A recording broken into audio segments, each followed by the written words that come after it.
नमस्कार. आज आपण गायनाच्या म्हणजे जे मुलं प्रारंभिक परीक्षेसाठी हार्मोनियम आणि गायन हा विषय घेऊन बसले आहेत, त्यांच्यासाठी आपण आजचा हा सेशन करतोय. तर गायनाच्या व्याख्यांबद्दल आपण जाणून घेऊया. तर सर्वप्रथम संगीत. तर संगीत कशाला म्हणतात? तर गायन, वादन आणि नृत्य या तिन्ही कलांच्या संगमांना आपण संगीत असं म्हणतो. तर आरोह, तर स्वरांच्या चढत्या क्रमास आरोह असे म्हणतात. उदाहरणार्थ सा रे ग म प ध नी सा, तर हा झाला आरोह. आणि अवरोह, 3 नंबर व्याख्या अवरोह, तर स्वरांच्या उतरत्या क्रमास अवरोह असे म्हणतात.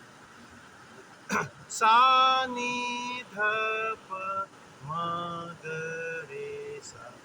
ओके, म्हणजे आपण संगीत शिकलो. आरोह, अवरोह. नंतर स्वर.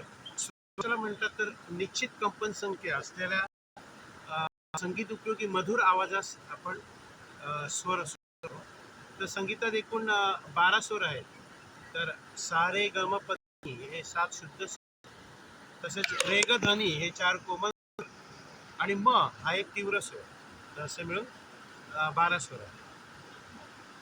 या पुढील व्याख्या म्हणजे कोमल स्वर. कोमल स्वर कशाला म्हणतात? तर जो स्वर आपल्या स्थानापासून अर्धा स्वर खाली येतो त्यास कोमल स्वर असे म्हणतात. असे 4 कोमल स्वर आहेत: रे, ग, ध आणि नी.